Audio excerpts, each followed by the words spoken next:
So the question is, how are my personal decisions impacting that other body-mind? This is where the balancing techniques are often suggested or instructed, you see, is that something's out of whack. Either it's influencing them too much or not enough. So how it always looks to me, and I don't understand really why this is, because I'm not Catholic in this life, although I have been Catholic in many other lives, is they show the confessional screen, where there's, so the metaphor is a soul on either side, a screen in between. You can't really see each other, can you? But energy's flowing back and forth, isn't it? And so, isn't it? Absolutely. And so sometimes our decisions are influencing that life a little bit more heavily than they should, because the window's open and we aren't aware, you see? And we aren't aware, and therefore we aren't consciously choosing. So now it's coming up in a session so that we can begin to relate to it consciously and mindfully. Perhaps. Or perhaps the intention is to share and the sharing hasn't occurred. And that is by far the more common, because if you think about it, if someone's got a challenge or is suffering and the other one isn't, perhaps the other one can help. And I think that that's why they show it like a confessional window, you see? Now, is in the goal of taking confession from the perspective of the priest is not to be dragged down, you see, but to be the space for spirit to express, to help the other person, the unseen person, to be the strong one. Now, the question is, who's who in this equation, right? We don't know which side of the screen we're sitting on, do we? Does that make sense? Anyone else? Ah! Now they're coming. Stephanie?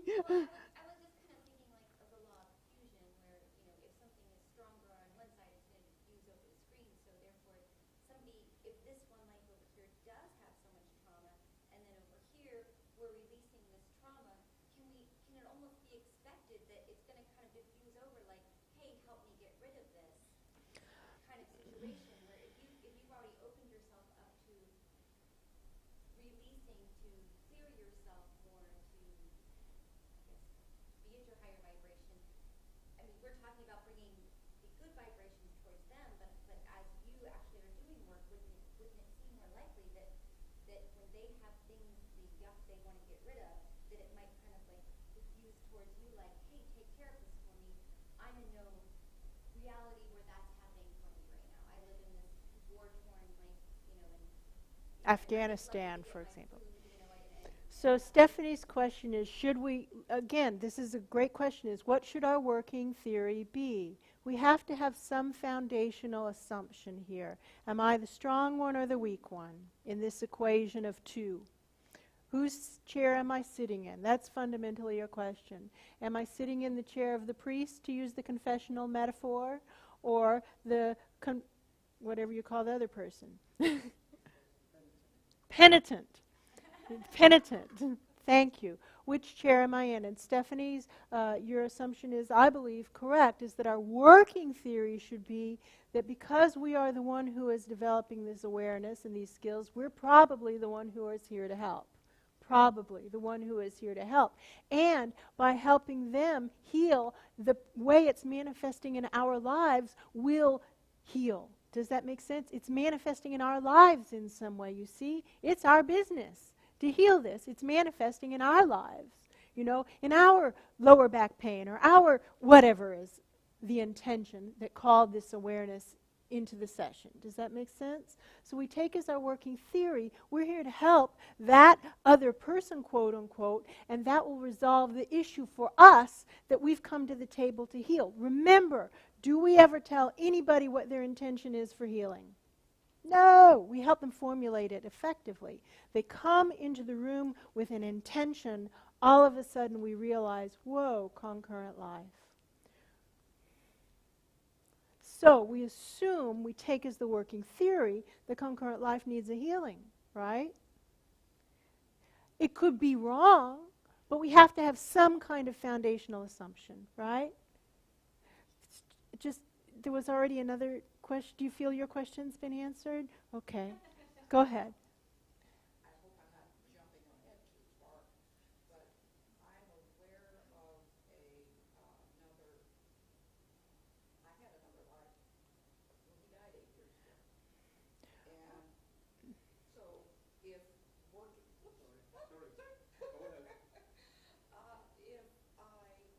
can give her the microphone. Let her hold the microphone. If I was trying to work with healing, I know when he went over. What's the question? Okay, the question is, how would I be working with, is he a past life? Okay, so in all these situations, everything is individual. Everything is unique. You can give me a million questions like this, and they'll have a million different answers. Channels up to the guides. Channels up to the guides. There were questions. Is that, yeah. Questions on the web? Well, that's what, I'm doing my best to repeat, but that's why we have the microphone. So there are two more questions, so the microphone should be making its way to the other questions. Wait, hold on, because Kristen's hand was up first. Do you feel your question was answered? Mine's a really easy question. So you said at the same time that we have concurrent lives, that by healing we can be healed, and almost in the same sentence said we don't formulate the intention for others. But of course, I just want to clarify this because it seems really obvious. Like, we don't need to not formulate an intention for them because they're us. It's okay for us to formulate the intention for them, essentially. Or do we formulate it as an intention for us and hope it helps them? So now do I need to repeat the question? No, I don't have to do that. That's cool. That's very cool. We have already come with our intention for healing something which is triggering the awareness, you see? So our intention is heal the roots and causes of this situation in my life. Now we become aware of the concurrent life, and we just start to work with it, you see? The trauma, the whatever, the roots and causes are of our intention. We're not getting to the intention of the concurrent life. That's not our business. Our business is to heal the roots of our situation. The roots of our situation aren't from this physical body. It's from another physical body. It's manifesting over on this side of the fence. Does that give us not only the right but the responsibility to clean it up? It does, you see? And so we don't mess with that live's intentions. That would be not our business. You see, that would be a violation. We don't tell them what their intentions are. However, you know what? I have tooth pain because something that's going on with you. I have the right to heal the tooth pain. And not only the right, but consider the responsibility, right? Back to your point, Stephanie, who's in the big chair? See? Who's in the big chair? Does that make sense? Carol, you have a question? There's a microphone right behind you, sweetie. So,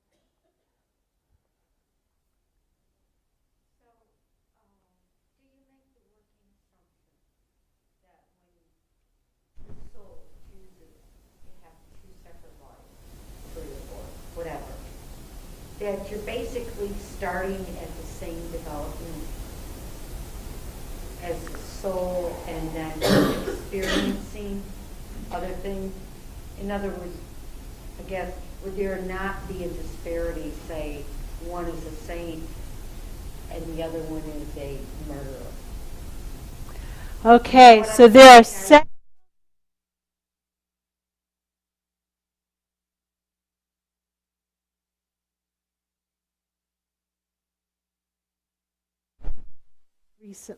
just recently, where there was someone who was fabulous.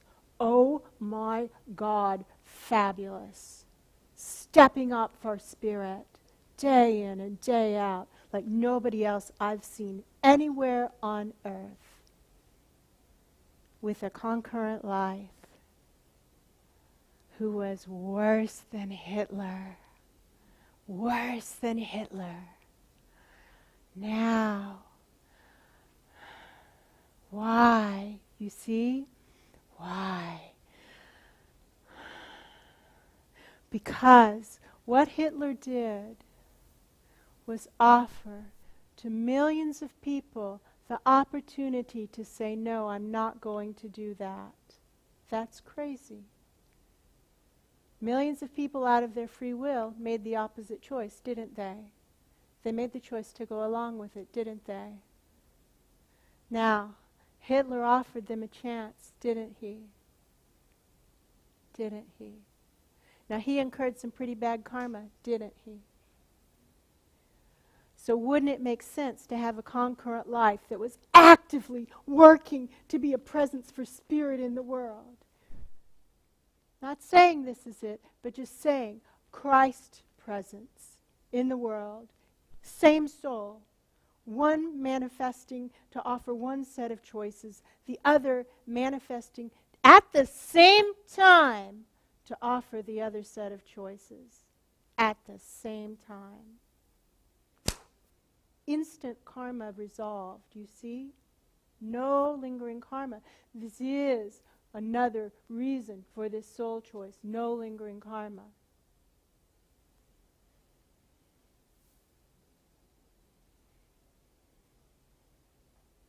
Stephanie? Channels up to the guides. How do you explain it? Channels up to the guides. Phew. Saying like the easy way when you say to people, do you believe in past lives when you start a session? I mean, obviously, do you start off, do you believe in concurrent lives, or you just ask how they'll best accept it? Hey, channels up. Okay. Channels up. Not for us to, we don't have to come up with it. Okay, how about this? Let's go to a demonstration.